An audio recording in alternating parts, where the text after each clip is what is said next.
Satish Jarkiholi versus DCM DK Shivakumar ಅನ್ನುವಂತಹ ಪರಿಸ್ಥಿತಿ ನಿರ್ಮಾಣ ಆಗಿರುವಾಗ ಸತೀಶ್ ಜಾರಕಿಹೊಳಿ ಬೆನ್ನಿಗೆ ಸಹೋದರ ರಮೇಶ್ ಜಾರಕಿಹೊಳಿ ನಿಂತಿರೋದು. ಸತೀಶ್ ಜಾರಕಿಹೊಳಿ ಬೆಂಬಲಕ್ಕೆ ಬೆನ್ನಿಗೆ ರಮೇಶ್ ಜಾರಕಿಹೊಳಿ ಈಗ ನಿಂತಿದ್ದಾರೆ. ಈಗ ಸತೀಶ್ ಜಾರಕಿಹೊಳಿಗೆ ಸಹೋದರನ ಬಲ, ಪಾರ್ಟಿ ಬೇರೆ ಆಗಿದ್ದರೂ ಕೂಡ ಈ ರೀತಿ ಬೆಂಬಲ ಸಿಗ್ತಾ ಇರೋದು. ಸೈಲೆಂಟ್ ಆಗಿದ್ರೆ ಸತೀಶ್ಗೆ ಉಳಿಗಾಲ ಇಲ್ಲ ಅಂತ ರಮೇಶ್ ಜಾರಕಿಹೊಳಿ ಈ ಸಂದರ್ಭದಲ್ಲಿ ಹೇಳಿದ್ದಾರೆ.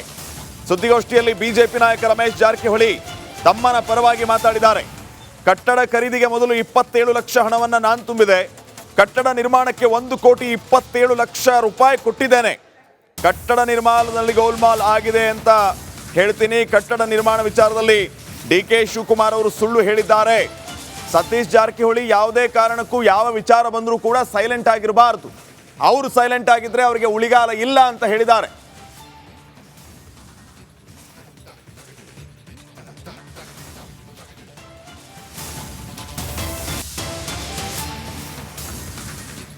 ಬೆಳಗಾವಿ ರಾಜಕಾರಣಕ್ಕೆ ಡಿಕೆ ಶಿವಕುಮಾರ್ ಎಂಟ್ರಿಗೆ ರಮೇಶ್ ಕಿಡಿಕಾರಿದ್ದಾರೆ.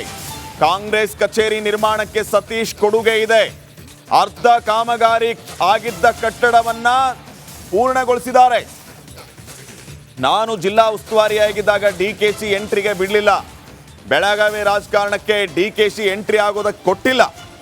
ಅಲ್ಲೇ ಅವನ ಬ್ಲಾಕ್ ಮಾಡಿದ್ದೀನಿ ಅಂತ ರಮೇಶ್ ಜಾರಕಿಹೊಳಿ ಹೇಳಿರೋದು. ಬೆಳಗಾವಿ ರಾಜಕಾರಣಕ್ಕೆ ಎಂಟ್ರಿ ಕೊಡೋ ವಿಚಾರಕ್ಕೆ ಸಂಬಂಧಪಟ್ಟಂತೆ ಡಿಕೆ ಶಿವಕುಮಾರ್ ವಿರುದ್ಧ ರಮೇಶ್ ಜಾರಕಿಹೊಳಿ ಈ ರೀತಿ ಗುಡುಗಿದ್ದಾರೆ. ನಾ ಬರಕ್ ಕೊಟ್ಟಿಲ್ಲ, 10 ಡಿ ಕೆ ಶಿವಕುಮಾರ್ ಬರಕ್ ಕೊಟ್ಟಿಲ್ಲ. ಅವ್ನು ಅಲ್ಲೇ ಬ್ಲಾಕ್ ಮಾಡಿದಾನೆ, ಬರಕ್ ಕೊಟ್ಟಿಲ್ಲ. ನಾ ಉಸ್ತುವಾರಿದಾಗ ಡಿ ಕೆ ಎಂಟ್ರಿ ಕೊಟ್ಟಿಲ್ಲ.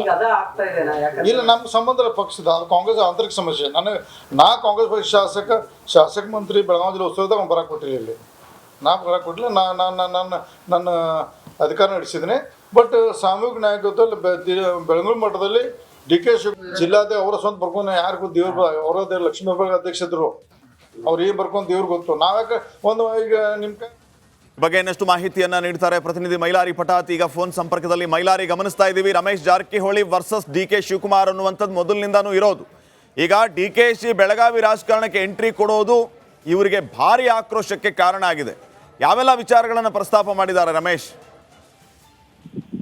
ಖಂಡಿತ ಶ್ರೀಪಾದ್, ಬೆಳಗಾವಿ ಜಿಲ್ಲಾ ಕಾಂಗ್ರೆಸ್ ಕಚೇರಿ ಕಟ್ಟಡ ನಿರ್ಮಾಣ ವಿಚಾರಕ್ಕೆ ಸಂಬಂಧಿಸಿದಂತೆ ಏನ್ ಕ್ರೆಡಿಟ್ ವಾರ್ ನಡೀತಾ ಇತ್ತು, ಅದಕ್ಕೆ ಈಗ ರಮೇಶ್ ಜಾರಕಿಹೊಳಿ ಅವರು ಎಂಟ್ರಿ ಕೊಟ್ಟಿರುವಂತದ್ದು. ಮತ್ತು ಕಾಂಗ್ರೆಸ್ ಕಚೇರಿ ಇರುವ ಜಾಗ ಏನು ಮಾಜಿ ಕೇಂದ್ರ ಸಚಿವ ಆಗಿರುವಂತಹ ವಿ ಶಂಕರಾನಂದ್ ಅವರ ಹೆಸರಲ್ಲಿತ್ತು. ಅದನ್ನ ನಾನು ಅವರ ಮಕ್ಕಳಲ್ಲಿ ಮನವಿಯನ್ನ ಮಾಡಿಕೊಂಡಿದ್ದೆ ಮತ್ತು ಜಾಗವನ್ನ ಬಿಟ್ಟು ಕೊಡೋದಕ್ಕೆ ಮನವನ್ನ ಕೂಡ ಒಲಿಸಿದೆ. ಬಳಿಕ ಸಚಿವ ಸಂಪುಟದಲ್ಲಿ ಆ ಒಂದು ವಿಚಾರವನ್ನ ಪ್ರಸ್ತಾಪಿಸಿ ಜಾಗ ಮಂಜೂರಾಯಿತು. ಜೊತೆಗೆ ಅದಕ್ಕೆ 54 ಲಕ್ಷ ಹಣವನ್ನ ನಿಗದಿ ಮಾಡಿದ್ರು. ಹಂತವಾಗಿ ಅಂದ್ರೆ 2 ಕಂತಿನಲ್ಲಿ ಹಣವನ್ನ ಕೊಡೋದಕ್ಕೆ ಕೂಡ ರಾಜ್ಯ ಸರ್ಕಾರ ಒಪ್ಪಿತ್ತು. ಅದರ ಜೊತೆಗೆ ಅಂದಿನ ಕೆಪಿಸಿಸಿ ಅಧ್ಯಕ್ಷ ಡಾಕ್ಟರ್ ಜಿ ಪರಮೇಶ್ವರ್ ಹಣ ತುಂಬೋದಕ್ಕೆ ಕೂಡ ಮನವಿಯನ್ನ ಮಾಡಿದ್ರು.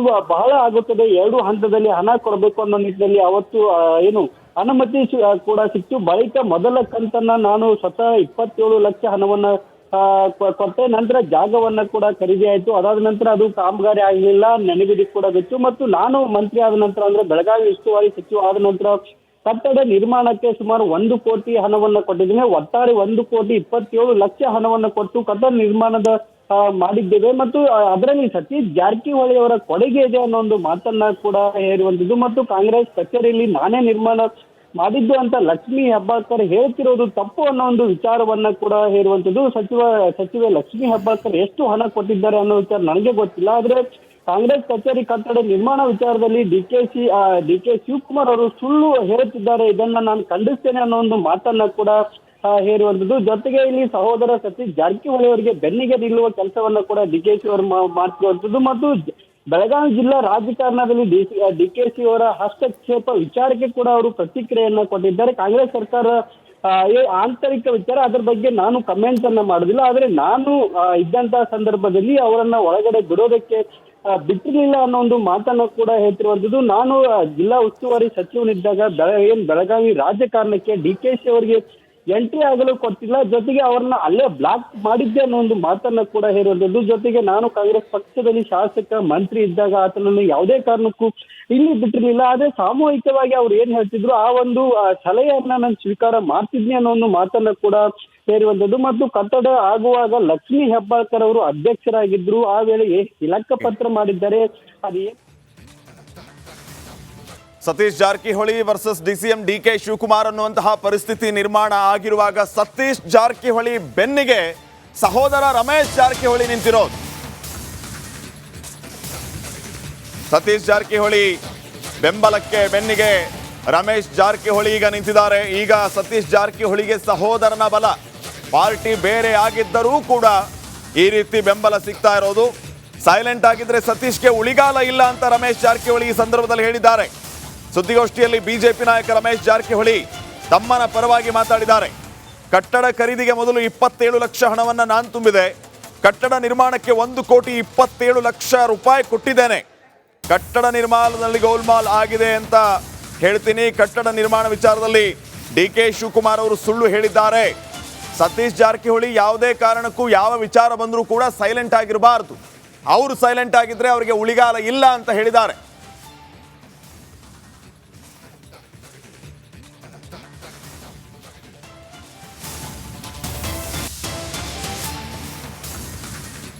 ಬೆಳಗಾವಿ ರಾಜಕಾರಣಕ್ಕೆ ಡಿಕೆ ಶಿವಕುಮಾರ್ ಎಂಟ್ರಿಗೆ ರಮೇಶ್ ಕಿಡಿಕಾರಿದ್ದಾರೆ. ಕಾಂಗ್ರೆಸ್ ಕಚೇರಿ ನಿರ್ಮಾಣಕ್ಕೆ ಸತೀಶ್ ಕೊಡುಗೆ ಇದೆ. ಅರ್ಧ ಕಾಮಗಾರಿ ಆಗಿದ್ದ ಕಟ್ಟಡವನ್ನ ಪೂರ್ಣಗೊಳಿಸಿದ್ದಾರೆ. ನಾನು ಜಿಲ್ಲಾ ಉಸ್ತುವಾರಿಯಾಗಿದ್ದಾಗ ಡಿಕೆಶಿ ಎಂಟ್ರಿಗೆ ಬಿಡಲಿಲ್ಲ. ಬೆಳಗಾವಿ ರಾಜಕಾರಣಕ್ಕೆ ಡಿಕೆಶಿ ಎಂಟ್ರಿ ಆಗೋದಕ್ಕೆ ಕೊಟ್ಟಿಲ್ಲ. ಅಲ್ಲೇ ಅವನ ಬ್ಲಾಕ್ ಮಾಡಿದ್ದೀನಿ ಅಂತ ರಮೇಶ್ ಜಾರಕಿಹೊಳಿ ಹೇಳಿರೋದು. ಬೆಳಗಾವಿ ರಾಜಕಾರಣಕ್ಕೆ ಎಂಟ್ರಿ ಕೊಡೋ ವಿಚಾರಕ್ಕೆ ಸಂಬಂಧಪಟ್ಟಂತೆ ಡಿಕೆ ಶಿವಕುಮಾರ್ ವಿರುದ್ಧ ರಮೇಶ್ ಜಾರಕಿಹೊಳಿ ಈ ರೀತಿ ಗುಡುಗಿದ್ದಾರೆ. ನಾ ಬರಕ್ ಕೊಟ್ಟಿಲ್ಲ. 10 ಡಿ ಕೆ ಶಿವಕುಮಾರ್ ಬರಕ್ ಕೊಟ್ಟಿಲ್ಲ. ಅವ್ನು ಅಲ್ಲೇ ಬ್ಲಾಕ್ ಮಾಡಿದಾನೆ, ಬರಕ್ ಕೊಟ್ಟಿಲ್ಲ. ನಾ ಉಸ್ತುವಾರಿದಾಗ ಡಿ ಕೆ ಎಂಟ್ರಿ ಕೊಟ್ಟಿಲ್ಲ. ಇಲ್ಲ, ನಮ್ಮ ಸಂಬಂಧ ಪಕ್ಷದ ಅದು ಕಾಂಗ್ರೆಸ್ ಆಂತರಿಕ ಸಮಸ್ಯೆ. ನಾ ಕಾಂಗ್ರೆಸ್ ಪಕ್ಷ ಶಾಸಕ ಮಂತ್ರಿ ಬೆಳಗಾವಿ ಜಿಲ್ಲೆ ಉಸ್ತುವಾರಿದಾಗ ಅವ್ನು ಬರಕ್ ಕೊಟ್ಟಿಲ್ಲ. ಇಲ್ಲಿ ನಾ ಬರಕ್ ಕೊಟ್ಟಿಲ್ಲ. ನನ್ನ ಅಧಿಕಾರ ನಡೆಸಿದ್ದೀನಿ. ಬಟ್ ಸಾಮೂಹಿಕ ನಾಯಕತ್ವದಲ್ಲಿ ಬೆಳಗಾವಿ ಮಟ್ಟದಲ್ಲಿ ಡಿ ಕೆ ಶಿವಕುಮಾರ್ ಜಿಲ್ಲಾದ ಅವರ ಸ್ವಂತ ಬರ್ಕೊಂಡು ಯಾರಿಗೂ ದೇವ್ರ ಅವರದೇ ಲಕ್ಷ್ಮೀ ಹೆಬ್ಬಾಳ್ಕರ್ ಅಧ್ಯಕ್ಷದ್ರು. ಅವ್ರು ಏನು ಬರ್ಕೊಂಡು ದೇವ್ರು ಗೊತ್ತು. ನಾವ್ಯಾಕೆ ಒಂದು ಈಗ ನಿಮ್ಮ ಬಗ್ಗೆ ಇನ್ನಷ್ಟು ಮಾಹಿತಿಯನ್ನ ನೀಡ್ತಾರೆ ಪ್ರತಿನಿಧಿ ಮೈಲಾರಿ ಪಟಾತ್. ಈಗ ಫೋನ್ ಸಂಪರ್ಕದಲ್ಲಿ ಮೈಲಾರಿ, ಗಮನಿಸ್ತಾ ಇದ್ದೀವಿ Ramesh Jarkiholi versus D K Shivakumar ಅನ್ನುವಂಥದ್ದು ಮೊದಲಿನಿಂದಾನೂ ಇರೋದು. ಈಗ ಡಿ ಕೆ ಶಿ ಬೆಳಗಾವಿ ರಾಜಕಾರಣಕ್ಕೆ ಎಂಟ್ರಿ ಕೊಡೋದು ಇವರಿಗೆ ಭಾರಿ ಆಕ್ರೋಶಕ್ಕೆ ಕಾರಣ ಆಗಿದೆ. ಯಾವೆಲ್ಲ ವಿಚಾರಗಳನ್ನು ಪ್ರಸ್ತಾಪ ಮಾಡಿದ್ದಾರೆ ರಮೇಶ್?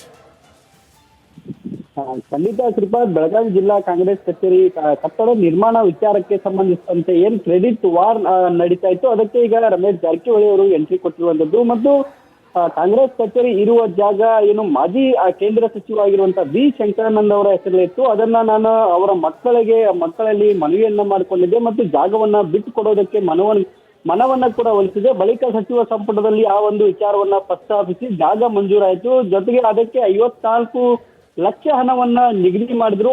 ಹಂತವಾಗಿ ಅಂದ್ರೆ 2 ಕಂತಿನಲ್ಲಿ ಹಣವನ್ನ ಕೊಡೋದಕ್ಕೆ ಕೂಡ ರಾಜ್ಯ ಸರ್ಕಾರ ಒಪ್ಪಿತ್ತು. ಅದರ ಜೊತೆಗೆ ಅಂದಿನ ಕೆಪಿಸಿಸಿ ಅಧ್ಯಕ್ಷ ಡಾಕ್ಟರ್ ಜಿ ಪರಮೇಶ್ವರ್ ಹಣ ತುಂಬೋದಕ್ಕೆ ಕೂಡ ಮನವಿಯನ್ನ ಮಾಡಿದ್ರು.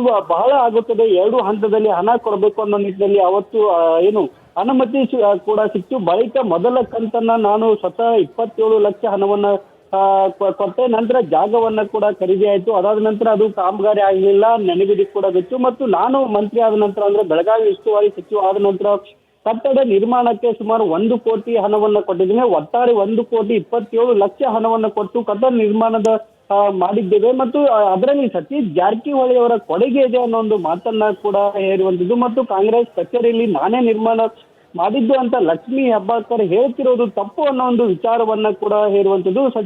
ಸಚಿವೆ ಲಕ್ಷ್ಮೀ ಹೆಬ್ಬಾಳ್ಕರ್ ಎಷ್ಟು ಹಣ ಕೊಟ್ಟಿದ್ದಾರೆ ಅನ್ನೋ ವಿಚಾರ ನನಗೆ ಗೊತ್ತಿಲ್ಲ. ಆದ್ರೆ ಕಾಂಗ್ರೆಸ್ ಕಚೇರಿ ಕಟ್ಟಡ ನಿರ್ಮಾಣ ವಿಚಾರದಲ್ಲಿ ಡಿ ಕೆ ಶಿವಕುಮಾರ್ ಅವರು ಸುಳ್ಳು ಹೇಳುತ್ತಿದ್ದಾರೆ. ಇದನ್ನ ನಾನು ಖಂಡಿಸ್ತೇನೆ ಅನ್ನೋ ಒಂದು ಮಾತನ್ನ ಕೂಡ ಹೇರುವಂತದ್ದು. ಜೊತೆಗೆ ಇಲ್ಲಿ ಸಹೋದರ ಸತೀಶ್ ಜಾರಕಿಹೊಳಿ ಅವರಿಗೆ ಬೆನ್ನಿಗೆ ನಿಲ್ಲುವ ಕೆಲಸವನ್ನ ಕೂಡ ಡಿಕೆಶಿ ಅವರು ಮಾಡ್ತಿರುವಂತದ್ದು. ಮತ್ತು ಬೆಳಗಾವಿ ಜಿಲ್ಲಾ ರಾಜಕಾರಣದಲ್ಲಿ ಡಿಕೆಶಿ ಅವರ ಹಸ್ತಕ್ಷೇಪ ವಿಚಾರಕ್ಕೆ ಕೂಡ ಅವರು ಪ್ರತಿಕ್ರಿಯೆಯನ್ನ ಕೊಟ್ಟಿದ್ದಾರೆ. ಕಾಂಗ್ರೆಸ್ ಸರ್ಕಾರ ಆಂತರಿಕ ವಿಚಾರ, ಅದರ ಬಗ್ಗೆ ನಾನು ಕಮೆಂಟ್ ಅನ್ನ ಮಾಡುದಿಲ್ಲ. ಆದ್ರೆ ನಾನು ಇದ್ದಂತಹ ಸಂದರ್ಭದಲ್ಲಿ ಅವರನ್ನ ಒಳಗಡೆ ಬಿಡೋದಕ್ಕೆ ಬಿಟ್ಟಿರಲಿಲ್ಲ ಅನ್ನೋ ಒಂದು ಮಾತನ್ನ ಕೂಡ ಹೇಳ್ತಿರುವಂತದ್ದು. ನಾನು ಜಿಲ್ಲಾ ಉಸ್ತುವಾರಿ ಸಚಿವನಿದ್ದಾಗ ಬೆಳಗಾವಿ ರಾಜಕಾರಣಕ್ಕೆ ಡಿಕೆಶಿ ಅವರಿಗೆ ಎಂಟ್ರಿ ಆಗಲು ಕೊಟ್ಟಿಲ್ಲ, ಜೊತೆಗೆ ಅವ್ರನ್ನ ಅಲ್ಲೇ ಬ್ಲಾಕ್ ಮಾಡಿದ್ದೆ ಅನ್ನೋ ಒಂದು ಮಾತನ್ನ ಕೂಡ ಹೇರುವಂಥದ್ದು. ಜೊತೆಗೆ ನಾನು ಕಾಂಗ್ರೆಸ್ ಪಕ್ಷದಲ್ಲಿ ಶಾಸಕ ಮಂತ್ರಿ ಇದ್ದಾಗ ಆತನನ್ನು ಯಾವುದೇ ಕಾರಣಕ್ಕೂ ಇಲ್ಲಿ ಬಿಟ್ಟಿರ್ಲಿಲ್ಲ. ಅದೇ ಸಾಮೂಹಿಕವಾಗಿ ಅವ್ರು ಏನ್ ಹೇಳ್ತಿದ್ರು ಆ ಒಂದು ಸಲಹೆಯನ್ನ ನಾನು ಸ್ವೀಕಾರ ಮಾಡ್ತಿದ್ನಿ ಅನ್ನೋ ಒಂದು ಮಾತನ್ನ ಕೂಡ ಸೇರುವಂಥದ್ದು. ಮತ್ತು ಕಟ್ಟಡ ಆಗುವಾಗ ಲಕ್ಷ್ಮೀ ಹೆಬ್ಬಾಳ್ಕರ್ ಅವರು ಅಧ್ಯಕ್ಷರಾಗಿದ್ರು. ಆ ವೇಳೆ ತಿಲಕ ಪತ್ರ ಮಾಡಿದ್ದಾರೆ. ಅದೇ